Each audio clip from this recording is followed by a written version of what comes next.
جب اللہ نے فرشتوں سے کہا کہ میں زمین پہ اپنا نائب بنانے والا ہوں تو انہوں نے کہا کہ وہ تو دھینگا مشتی شر اور فساد برپا کرے گا، چونکہ فرشتے جانتے تھے کہ چار چیزوں کا مجموعہ جو ترکیب پا رہا ہے تو مزاج میں تفاوت کی وجہ سے یہ سب کچھ ہوگا، آگ، ہوا، مٹی اور پانی۔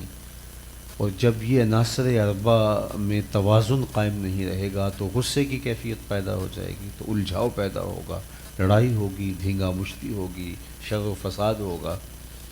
تو انہوں نے کہا کہ اس کا جو میٹیریل ہے اس کے اندر آگ بھی رکھی گئی ہے، اگرچہ اس کے اندر خاک بھی ہے، تو یہ تو دھینگا مشتی کریں گے، شر و فساد پھیلائیں گے۔ وَنَحْنُ نُسَبِّحُ بِحَمْدِكَ وَنُقَدِّسُ لَكَ، اور ہم تیری تسبیح کے ترانے پڑھتے ہیں، تیری تقدیس کے گیت گاتے ہیں، تیری عظمتوں کے جھنڈے اٹھائے ہوئے ہیں۔ تو گویا انہوں نے یہ کہا کہ استحقاق خلافت کا ہمیں دیجئے اور ہمارا حق ہے، حضرت انسان تو دھینگا مشتی کرے گا۔ تو اللہ تعالیٰ نے کیا کہا، انی اعلم ما لا تعلمون، جو میں جانتا ہوں وہ تم نہیں جانتے۔ پھر کیا ہوا؟ حضرت آدم کا فرشتوں پر تفوق ثابت کرنے کے لیے اللہ نے وَعَلَّمَ آدَمَ الْأَسْمَاءَ كُلَّهَا، مختلف چیزوں کے نام سکھا دیے۔ ثُمَّ عَرَضَهُمْ عَلَى الْمَلَائِكَةِ، پھر ان کو فرشتوں پہ پیش کیا، تو کہا انبئونی بِأَسْمَاءِ هَؤُلَاءِ، مجھے ان چیزوں کے نام بتاؤ اگر تم اپنے دعوے میں سچے ہو۔ اب فرشتے تو نہیں بتا سکتے تھے چونکہ سکھائے نہیں گئے تھے، تو پھر آدم علیہ السلام سے کہا انبئونی بِأَسْمَاءِ هَؤُلَاءِ، مجھے ان چیزوں کے نام بتاؤ۔ تو انہوں نے جو ہے وہ ایک ایک چیز کا نام بتا دیا، حتی القصع والقصیع۔ امام فخر الدین رازی نے تفسیر کبیر میں اس مقام پہ لکھا کہ یہ بھی بتا دیا یہ پیالہ ہے، یہ بھی بتا دیا یہ پیالی ہے، صفاتها ونعوتها، ان کے وصف بھی بیان کیے، ان کی خوبیاں بھی، فوائد بھی، اس کا میٹیریل کیا ہے، بنتی کیسے ہے، طریقہ استعمال کیا ہے، چیز ٹوٹ جائے تو اس کو جوڑنے کا انداز کیا ہونا چاہیے، اس کو اردو میں کیا کہتے ہیں، عربی میں کیا کہتے ہیں، ہندی میں کیا کہتے ہیں، سندھی میں کیا کہتے ہیں، 70,000 بولیاں بھی سکھائیں اور ایک ایک چیز کا نام سکھا دیا۔ اور حضرت آدم علیہ السلام چونکہ سکھائے گئے تھے، پڑھائے گئے تھے، تو کہا مجھے ان چیزوں کے نام بتاؤ، تو انہوں نے بتا دیا۔ تو کہا کہ الم اقل لکم انی عالم غیب السماوات والارض، میں نے کہا نہیں تھا میں پوشیدہ اور ظاہر سب کو جانتا ہوں۔ اب فرشتوں کو کہا کہ اب اس میرے شاہکار کے آگے سجدہ ریز ہو جاؤ، چونکہ آدم کا تفوق فرشتوں کے اوپر ثابت ہو گیا۔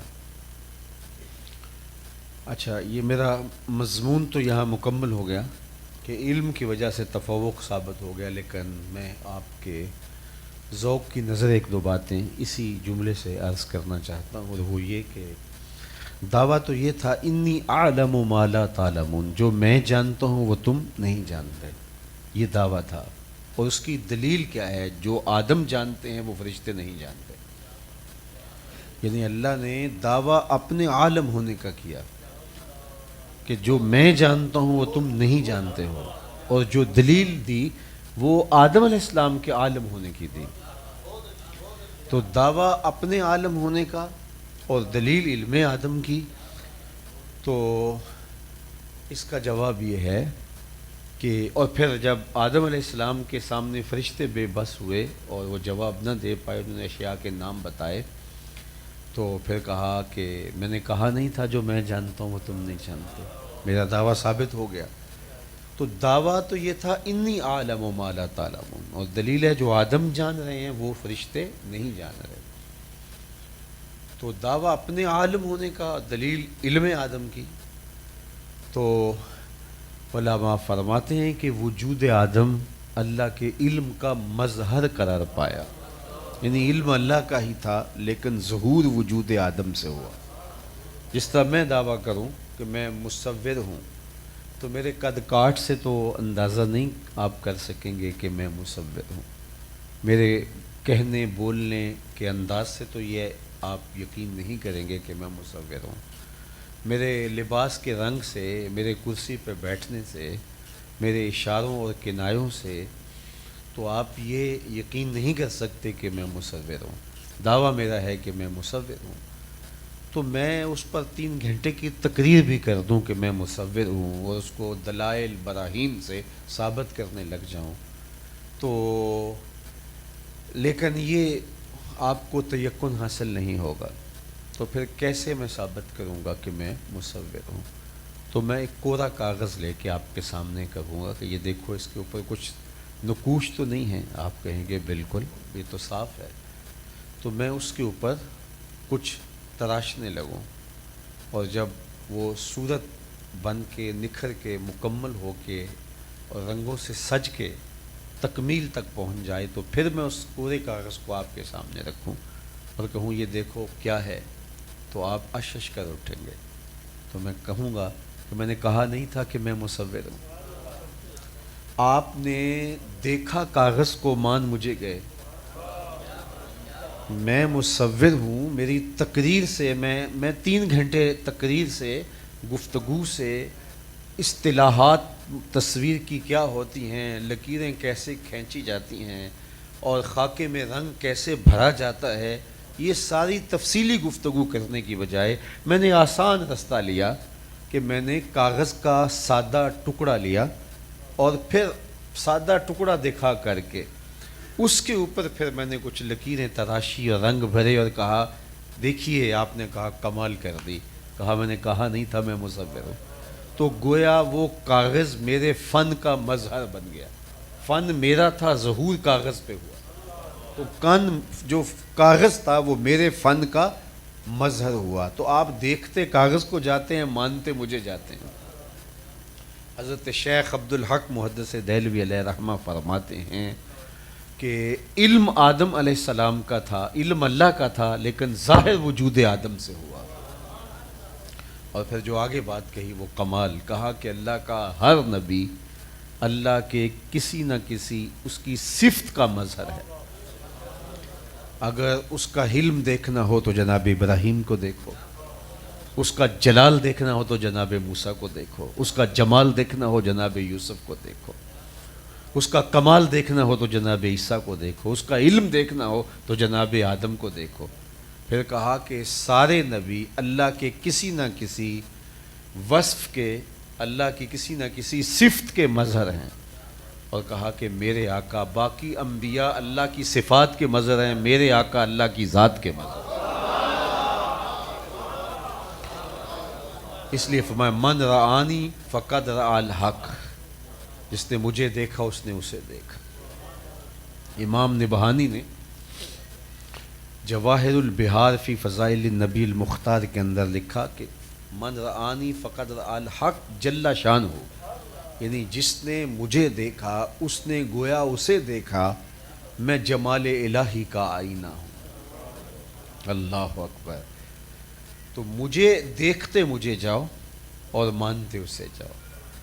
اچھا، میں نے اس کاغذ کے ٹکڑے پر تصویر تراش دی گنبد خضرا کی، اور جب آپ نے اس کو دیکھا تو آپ نے مصور کس کو مانا؟ مجھے مانا نا، لیکن آگے بڑھ کے اس تصویر کو بھی چومنے لگے۔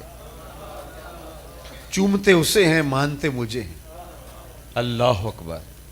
چومتے اس تصویر کو ہیں تو کاغذ کی تعظیم بھی لازم ہو گئی اور مصور کو ماننا بھی لازم ہو گیا۔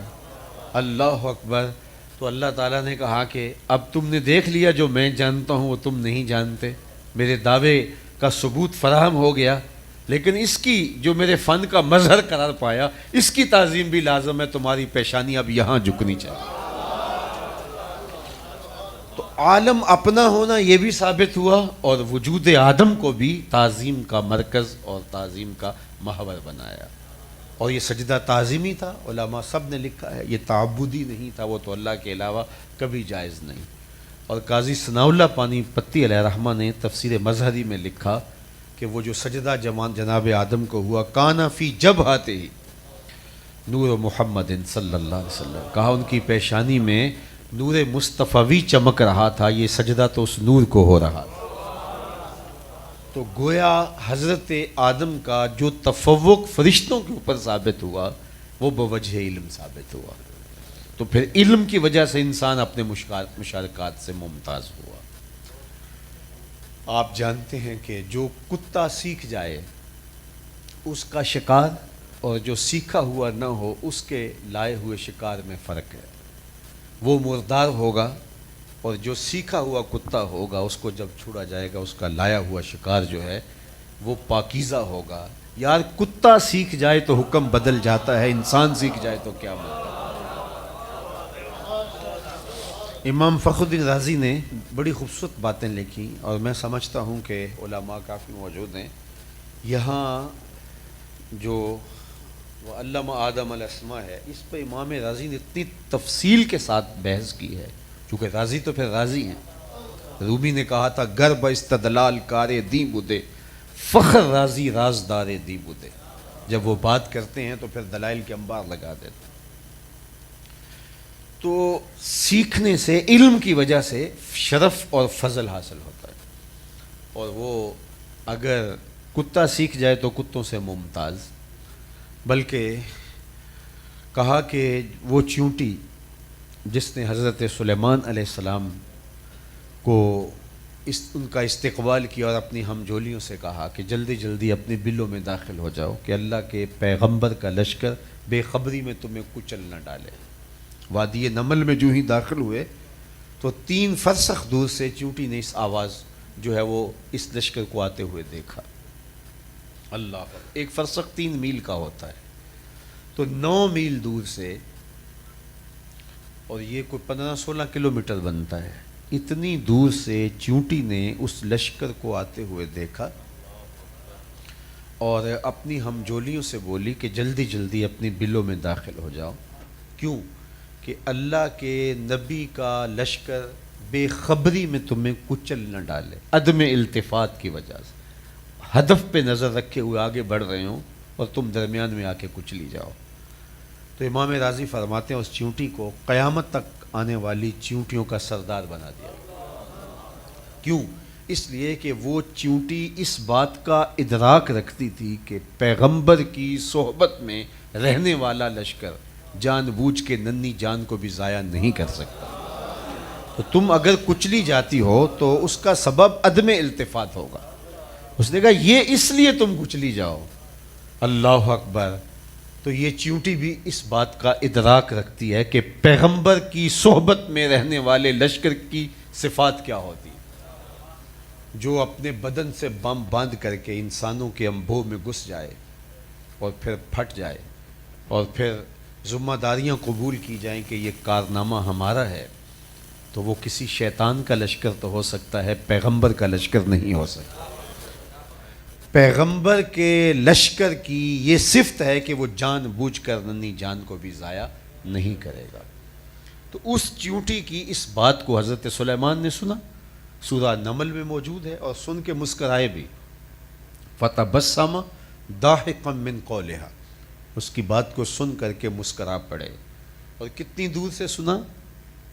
3 فرسخ سے، 9 میل 15-16 کلومیٹر دور سے چیونٹی نے جو اپنی ہم جولیوں سے بات کی تو اس کو سماعت کیا اور مسکرا پڑے. اللہ، میرے تو کان کے پردے میں بھی چیونٹی رکھ دی جائے تو میں نہ سمجھ پاؤں یہ کیا بول رہی ہے. اور کتنی چیونٹیاں یہاں دائیں بائیں سڑکوں پہ مسجد کے کونوں کھدروں میں ہوں گی. کسی کی آواز آپ کو سنائی دے رہی ہے، کچھ بول تو رہی ہوں گی، تسبیح کے ترانے تو پڑھ رہی ہوں گی، لیکن 16 کلومیٹر دور سے اس چیونٹی کی بات کو سنا.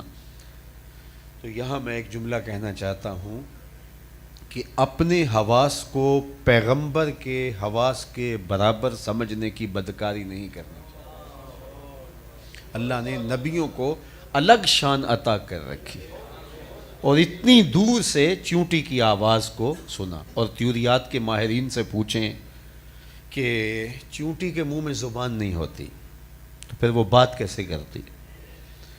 بہت ایک مہین سا حشرات الارض میں سے ایک ننھا سا جانور ہے اور وہ 3 چھوٹے چھوٹے اس کے حصے ہوتے ہیں. اس کے منہ میں زبان نہیں ہوتی تو وہ پھر کس طرح بات کرتی؟ تو کہتے ہیں اس کے سامنے والے حصے میں اس کے جو باریک سے ریشے ہوتے ہیں، جب اس نے بات کرنی ہوتی ہے تو ان ریشوں کو قریب کر کے آپس میں رگڑتی ہے، اس رگڑ سے جو آواز نکل رہی ہوتی ہے اس سے اپنی ہم جولی کو کوئی میسج دے رہی ہوتی ہے۔ پیغمبر کی شان یہ ہے کہ چونٹی کے بالوں کے رگڑنے سے جو آواز پیدا ہو اس کو 3 فرسخ سے سنے بھی، اور اس سے جو مفہوم نکلتا ہو اس کو سمجھے بھی۔ اور یہ اس نبی کی شان ہے جو مسجد اقصیٰ میں مقتدی بن کے تیرے نبی کے پیچھے کھڑا تھا۔ جب اس نبی کی یہ شان ہے تو مقتدا کی شان کا عالم کیا ہوگا؟ یہ شان ہے خدمت گاروں کی، سرکار کا عالم کیا ہوگا؟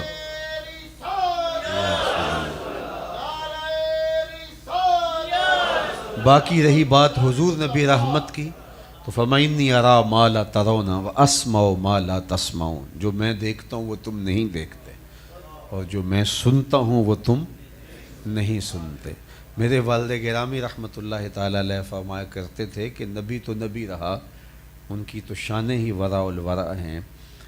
صحیح ترمذی کی روایت ہے، اور امام نسائی کا چونکہ طریق امام ترمذی کا طریق ہے کہ وہ ساتھ اس کا درجہ بھی بیان کرتے ہیں، تو انہوں نے کہا ھذا حدیث حسن صحیح، یہ حدیث حسن بھی ہے اور صحیح بھی ہے کہ جب میاں بیوی گھر میں الجھ پڑتے ہیں، کسی بات پہ الجھاؤ ہو جاتا ہے اور بیوی شوہر کو کوسنے دینے لگتی ہے کہ جب سے تیرے گھر میں آئی ہوں میرا تو قرار ہی لٹ گیا ہے، میں تو کتنی آسودہ پربہار زندگی گزارتی ہوں، تو یہاں تو قید خانے میں پڑی، تو وہ اس کو گھر کے بند کمرے میں کوسنے دے رہی ہوتی ہے۔ تو حدیث ترمذی ہے کہ جنت سے اس مرد صالح کی ہونے والی بیوی حور اس بات کو سنتی ہے اور جواب بھی دیتی ہے، اور کیا کہتی ہے؟ قاتلک اللہ، تیری خرابی ہو، اسے کیوں تنگ کرتی؟ یہ تو چند دن کا مہمان ہے تیرے پاس، یہ تو میرا شوہر ہے۔ اب کہاں سے دیکھتی ہے؟ جنت سے، اور جنت کہاں ہے؟ 7 آسمانوں کے اوپر، سدرۃ المنتہا کے پاس۔ 500 سال تازی گھوڑا بغیر رکے سر پٹ دھوڑے تو پہلے آسمان تک، پھر اتنی موٹائی، پھر 2 آسمانوں کے درمیان فاصلہ، پھر اتنی موٹائی، 7 آسمانوں کے بعد کہیں جنت، جنت میں حور، اور وہ بھی خیمے میں ملفوف، اور وہ وہاں سے دیکھتی بھی ہے سنتی بھی ہے۔ تو میرے بزرگ فرمایا کرتے تھے حور کون ہے؟ میرے نبی کے غلام کی بننے والی بیوی، میرے نبی کے غلام کی بننے والی بیوی کی سماعتوں کا عالم یہ ہے کہ وہ جنت سے دیکھتی بھی ہے سنتی بھی ہے، اور آگے جملہ بولتے تھے یارو مدینہ تو دور ہی نہیں ہے۔ یہ شان ہے خدمت گاروں کی، سرکار کا عالم کیا ہے؟ تو کہا انی ارا ما لا ترون واسمع ما لا تسمعون۔ اچھا، اللہ کے محبوب علیہ السلام تشریف فرما تھے، صلاۃ الاستسقاء پڑھائی، اور نماز استسقاء پڑھاتے ہوئے حضور نے ہاتھ آگے بڑھا لیا، پھر پیچھے کھینچ لیا، سلام پھرا تو صحابہ نے عرض کی یا رسول اللہ، ہم نے ایک عجیب منظر دیکھا کہ آپ نے نماز کے دوران ہاتھ آگے بڑھا لیا پھر کھینچ لیا، اگر یہ میں کروں نماز کے اندر تو میرے مقتدی یہ تو نہیں کہیں گے کہ مولانا یہ کیا کیا، بلکہ کہیں گے کہ جناب آپ کی نماز تو ٹوٹ گئی۔ لیکن صحابہ تو سمجھتے تھے کہ ان کا ہر انداز شریعت ہے۔ عصر کی نماز تھی، 4 رکعت پہ سلام پھیرنا تھا، حضور نے 2 رکعت پہ سلام پھیر دیا، اور اگر میں پھیروں گا تو سب کہیں گے جناب یہ کیا کیا۔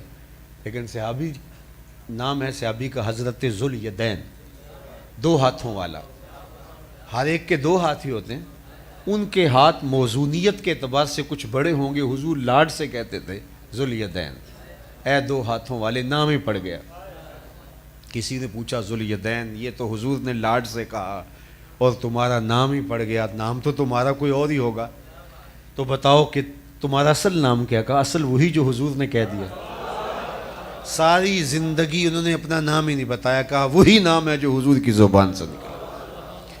تو اس حدیث کو حدیث ذوالیدین کہتے ہیں۔ تو حضرت ذوالیدین کھڑے ہوئے تو انہوں نے یہ نہیں کہا کہ حضور آپ نے 4 رکعتی 2 رکعتی کر دی، بلکہ یہ کہا اکثرت الصلاۃ ام نسیت، حضور نماز چھوٹی ہو گئی ہے، اگر نہیں تو پھر آپ بھول گئے ہیں۔ اللہ اکبر، یعنی جو پہلی بات صحابی کے ذہن میں آئی، اقصرت الصلاۃ، کیا نماز چھوٹی کر دی گئی ہے؟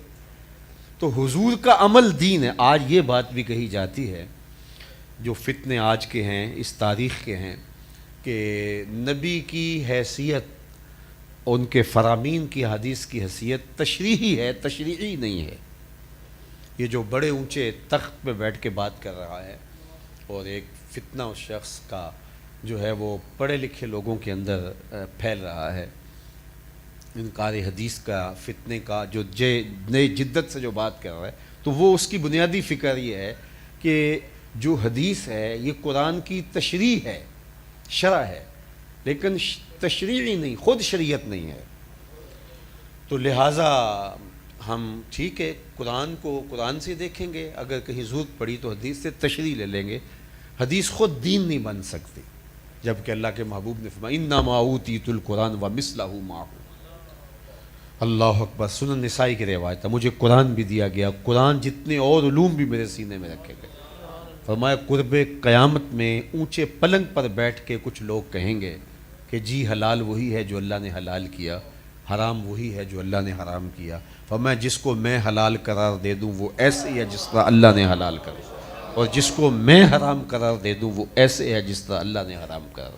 یہ نبی کا تشرع کے اندر اختیار ہے۔ آپ نے وہ سنا کہ ایک شخص روزہ توڑ بیٹھا اور حضور کی خدمت میں آیا اور کہا حضور میں روزہ توڑ لیا ہے۔ تو آقا کریم علیہ السلام نے فرمایا کہ تم 60 روزے رکھو گے؟ تو کہا اگر 60 کی سکت ہوتی تو ایک ہی کیوں توڑتا۔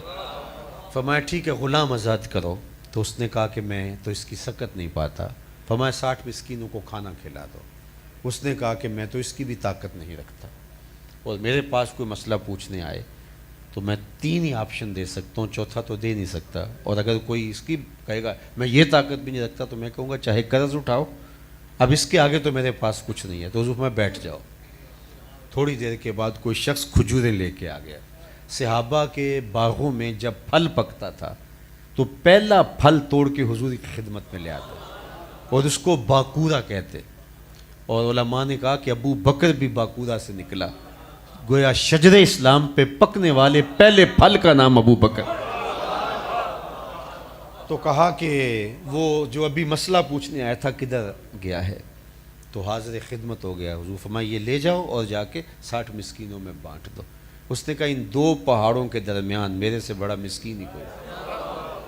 فضحک النبی حتی بدت انیابہ، حضور اتنا مسکرائے کہ حضور کی داڑھیں صحابہ کو نظر آنے لگی، اور فرمایا خود کھا لو اور اپنے بچوں کو کھلا دو، تمہارے روزے کا کفارہ ہو جائے گا۔ یہ اختیار فی التشرع ہے اللہ کے محبوب۔ لولا ان اشق علی امتی لامرتهم السواک، بین السطور میں لکھا ہے لفرضتهم السواک، لیکن مسند امام احمد بن حنبل میں ان لفظوں کے ساتھ حدیث موجود ہے لفرضتهم السواک، میں ان کے اوپر مسواک کو فرض قرار دے دیتا۔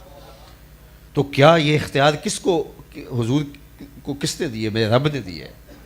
جب اقرا بن حابس کہتے ہیں، جب حضور نے کہا کہ لوگوں حج کے لیے آیا کرو، تو وہ کہتے ہیں فی کل عام، حضور ہر سال آیا کریں، تو خاموشی اختیار کرتے ہیں۔ پھر پوچھا کہ لوگوں حج کے لیے آیا کرو، تو پھر کہا کہ حضور ہر سال، پھر فرمایا لوگوں حج کے لیے آیا کرو، تو کہا افی کل عام، تو آقا کریم خاموش رہے۔ پھر وقفہ سکوت توڑتے ہوئے فرمایا تم سے پچھلی امتیں نبیوں پر کثرت سوال کی وجہ سے ہلاک کر دی گئی، لو قلت نعم لوجبت، اگر میری زبان سے ہاں نکل جاتا تو واجب ہی ہو جاتا۔ سب کن کی کنجی کہیں، اس کی نافذ حکومت پہ لاکھوں سلام۔ یہ اللہ نے اختیار عطا کیا ہے، یہ شان عطا کی ہے۔ مسند امام احمد بن حنبل میں روایت موجود ہے۔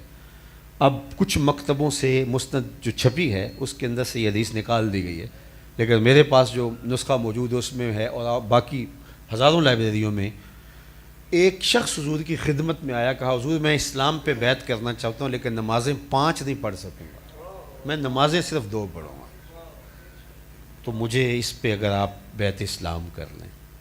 اگر دنیا کا کوئی اہم ترین شخص امریکن صدر کہے کہ میں اسلام قبول کرنا چاہتا ہوں، جو فجر کے 2 فرض ہیں وہ پورے پڑھوں گا، لیکن آخری رکعت کے 2 سجدوں میں سے ایک سجدے کی مجھے چھٹی مل جائے، تو سارے فقہا، ائمہ حرمین سمیت پوری دنیا کے مفتی سارے جڑ کے کوئی اجتہاد کریں کہ یار بندہ بڑا اہم ہے، تو ایک سجدے کی رخصت اس کو دے دیں تو کیا ہمارے پاس طاقت ہے، اتھارٹی ہے؟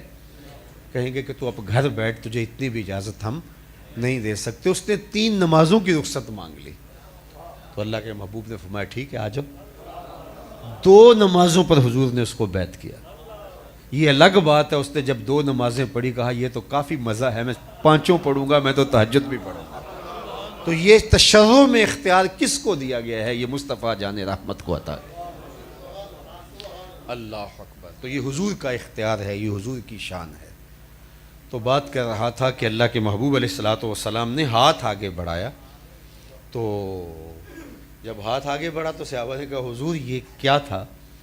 تو آقا کریم نے جو ارشاد فرمایا سنیے، فرمایا جنت میں کھجوروں کا ایک خوشہ لٹک رہا تھا اور میں تمہارے لیے توڑنے لگا تھا، اور اگر میں توڑ لیتا تم قیامت تک کھاتے رہتے، ختم نہ ہوتا، لیکن پھر میں نے چھوڑ دیا، میں نے کہا چلو کل قیامت کو ہی صحیح۔ حضور کھڑے کہاں ہیں؟ کھڑے مدینہ المنورہ میں، اور ہاتھ کہاں پہنچ رہا ہے؟ جنت میں، اور جنت کہاں ہے؟ سدرہ کے پاس۔ میں اپنا ہاتھ اٹھاؤں تو میرا ہاتھ جو ہے وہ کتنی 3 فٹ اوپر جاتا ہے، ایڑیاں اٹھا لوں تو 3.5 ساڑھے 3 فٹ اوپر جاتا ہے۔ ہاں لیکن میری نظر میں بہت وسعت ہے، میری نظر پہلے، دوسرے، تیسرے آسمان کے ستارے دیکھ لیتی ہے۔ میرا ہاتھ 3 فٹ تک جاتا ہے، نظر تیسرے آسمان تک جاتی ہے۔ جس کا ہاتھ جنت تک جاتا ہے اس کی نگاہ کہاں تک جاتی ہے؟ اس کی نظر کہاں تک جاتی ہے؟ انی ارا ما لا ترون واسمع ما لا تسمعون، جو میں دیکھتا ہوں وہ تم نہیں دیکھتے، اور جو میں سنتا ہوں وہ تم نہیں سنتے۔ فتبسم ضاحکا من قولها، چونٹی کی اس بات کو سن کے مسکرا پڑے۔ اللہ اکبر۔ تو اس چیونٹی کو امام فخر الدین رازی کہتے ہیں قیامت تک آنے والی چیونٹیوں کا سردار بنا دیا، چونکہ وہ اس بات کا علم رکھتی تھی کہ پیغمبروں کی صحبت میں رہنے والے لشکر جان بوجھ کر ننھی جانوں کو بھی ضائع نہیں کرتے۔ اللہ اکبر۔ اور اللہ نے قرآن کی 114 صورتوں میں سے ایک صورت کا نام اس چیونٹی کے نام پہ رکھ دیا۔ یہ بڑے بڑے روڈز کے نام رکھے جاتے ہیں، یہ پطرس بخاری روڈ ہے، یہ شارع قائدین ہے، یہ شارع فیصل ہے، بڑے لوگوں کے نام پہ رکھے جاتے ہیں۔ اللہ نے قرآن کی صورت کا نام اس چیونٹی کے نام پہ رکھ دیا، اس لیے کہ وہ جانتی تھی، اس کے علم کی وجہ سے اس کو امتیاز عطا کیا گیا۔ تو اس لیے شرف علم ہے، علم کی وجہ سے انسان اپنے دیگر مشارکات سے ممتاز ہے، اس کا شرف علم کی وجہ سے۔ سیدنا علی المرتضیٰ نے اس لیے کہا رضی اللہ تعالیٰ عنہ نے کہ ہم اللہ کی تقسیم پہ راضی ہیں، اس نے جاہلوں کو مال دیا، ہمیں علم عطا فرما دیا۔ اللہ اکبر۔ جس کو علم عطا کیا گیا اور اس نے پھر کسی دنیا دار کی دولت کو، پروٹوکول کو، اس کے ششکوں کو دیکھا اور دل میں حسرت پیدا ہوئی کہ یار یہ تو کہاں چلا گیا، ہم تو مولوی لوگ پیچھے رہ گئے۔ کہا قد حقر ما آتاہ اللہ، اس نے اللہ کی عطا کو حقیر جانا ہے، اس نے سمجھا ہی نہیں کہ میرے رب نے مجھے عطا کیا دیا۔ تمہاری 2 پیسے کی ٹوپی جو ہے وہ پھٹی ہوئی بھی ہو تو تاج شاہی سے قیمتی ہے۔ اللہ نے وہ اعزاز دیا ہے، علم کی وجہ سے تمہیں وہ امتیاز عطا کیا ہے۔ علماء نے کہا کہ ایک شخص کو پتہ چل جائے کہ میری زندگی بہت تھوڑی رہ گئی ہے، جس طرح کسی کو پھانسی کا حکم ہو جائے، یا آج کل ڈاکٹر بتا دیتے ہیں کہ تم ایسے مرض میں مبتلا ہو کہ چند دنوں کے مہمان ہو، تو کسی کو کسی وجہ سے پتہ چل جائے، حقیقی علم تو اللہ کے پاس ہے لیکن اندازہ ہو کہ میرے پاس بہت تھوڑا وقت رہ گیا ہے، تو وہ کیا کرے؟ صدقہ و خیرات کرے، نوافل کی کثرت کرے۔ علماء نے کہا علم پڑھنے لگ جائے۔ جو شخص اس حالت میں فوت ہوا کہ وہ طالب علم تھا، جب اٹھایا جائے گا اس کے اور نبیوں کے درمیان جنت کے اندر صرف 1 درجے کا فرق ہوگا۔ تو یہ علم کی برکتیں ہیں۔ علم ممتاز کر دیتا ہے، علم شرف دیتا ہے، علم عزت دیتا ہے، علم شہنشاہی ہے۔ اللہ اکبر۔ ایک بادشاہ نے دوسرے ملک پہ حملہ کیا تو ملک فتح کر لیا، تو بادشاہ بھی جو ہے وہ پابجولاں لایا گیا، تو اس نے کہا کہ اس کی زنجیریں کھول دو اور اپنے ساتھ کرسی دی۔ کہا ہم ایسے نہیں کرتے۔ کہا کہ اب تم مفتو ہو گئے ہو، تمہاری فوجیں مار دی گئی ہیں، لیکن ہم تمہیں اعزاز دیتے ہیں، چھوڑتے ہیں، اور اس ملک کے اندر تمہیں کوئی منصب بھی دینا چاہتے ہیں، اب تم بتاؤ کہ تمہیں کون سا منصب دیا جائے، کون سا عہدہ دیا جائے۔ تو اس نے کہا مجھے ٹیچر لگا دو، مجھے معلم لگا دو، تو بادشاہ مسکرا پڑا، کہا پھر بادشاہی چاہتے ہو؟ یہ بادشاہی ہے، یہ جو ہے وہ تخت و تاج ہے۔ علم کی وجہ سے انسان اپنے مشارکات سے ممتاز ہوتا ہے۔ تو حضرت آدم علیہ السلام کا شرف جو فرشتوں پر اور تفوق ثابت ہوا وہ بوجہ علم ثابت ہوا۔ تو علم پھر امتیاز ہوا۔ اللہ کے محبوب علیہ السلام نے احد کے میدان میں جب 70 شہداء لائے گئے تو ان کی تدفین کا مرحلہ آیا، تو اللہ کے محبوب پوچھتے جاتے تھے کہ ان میں سے کس کے سینے میں قرآن کی آیتیں زیادہ ہیں، اور جو عالم بڑا ہوتا آیتیں جس کے سینے میں زیادہ ہوتی اس کو ترجیحاً آگے دفن کرتے، یعنی تدفین میں بھی اس کو ترجیح دی جس کے سینے میں علم زیادہ تھا۔ تو علم کی وجہ سے انسان جو ہے وہ امتیاز پاتا ہے اور شان پاتا ہے۔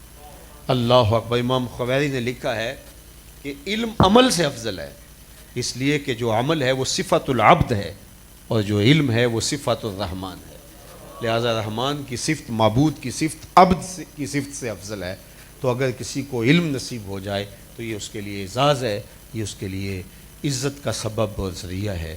اور پھر علم بھی ہو اور اللہ خیر کا سفر بھی نصیب فرمائے، اور اس حالت کے اندر اٹھایا جانا یہ اللہ تعالیٰ جل شانہ کی رحمتوں اور کرم نوازیوں اور اس کی عنایات کی جو ہے وہ ہمارے سامنے ایک تصویر بنتی ہے۔ تو اللہ کی بارگاہ میں دعا گو ہوں کہ اللہ ہمارے مرحوم بھائی کو کروٹ کروٹ جنت کی بہاریں عطا فرمائے، اور محترم حافظ صاحب جن کی پوری زندگی خدمت دین متین میں بسر ہوئی، اللہ ان کو صبر کی توفیق، پورے خاندان کو توفیق صبر دے، جو کہا اسے قبول کر لے۔ کار ما آخر شدو آخر ز ما کار نشد، مشت خاک ما کو بار کوچائے یار نشد، و آخر دعوانا ان الحمدللہ رب العالمین۔ اللہم صلی علی سیدنا و مولانا محمد معدن الجود والکرم و آلہ و صحبہ و بارک وسلم۔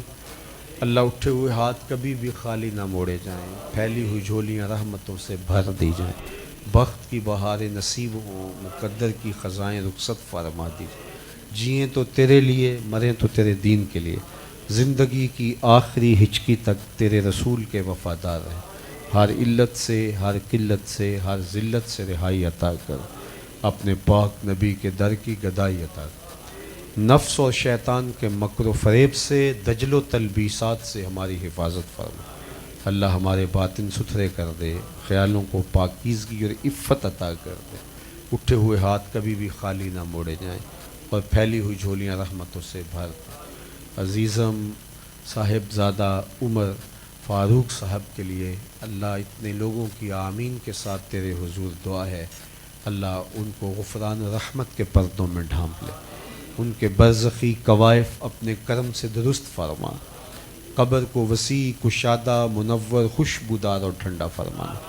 اللہ پاسماندگان کو توفیق صبر عطا کر دینا، اللہ ہم سب کو راہ دین نصیب کر دینا، دین کی راہوں کا ہر لمحہ مسافر رکھنا، علم کی راہوں پہ گامزن رکھنا، اللہ میرے وطن کی خیر فرمانا، میرے ملک کو امن کا گہوارہ بنانا، میرے ملک کو صالح پاکیزہ اہل جرت مند اور دیانتدار قیادت نصیب فرما۔ اللہ غزہ کے مظلوموں کی مدد فرما، اس آسمان کے نیچے زمین کے اوپر تیرے علاوہ ان کا کوئی آسرا نہیں، اللہ ان لاچاروں، دکھیوں اور مجبوروں کی نصرت و اعانت فرما۔ وصلی اللہ تعالی علیہ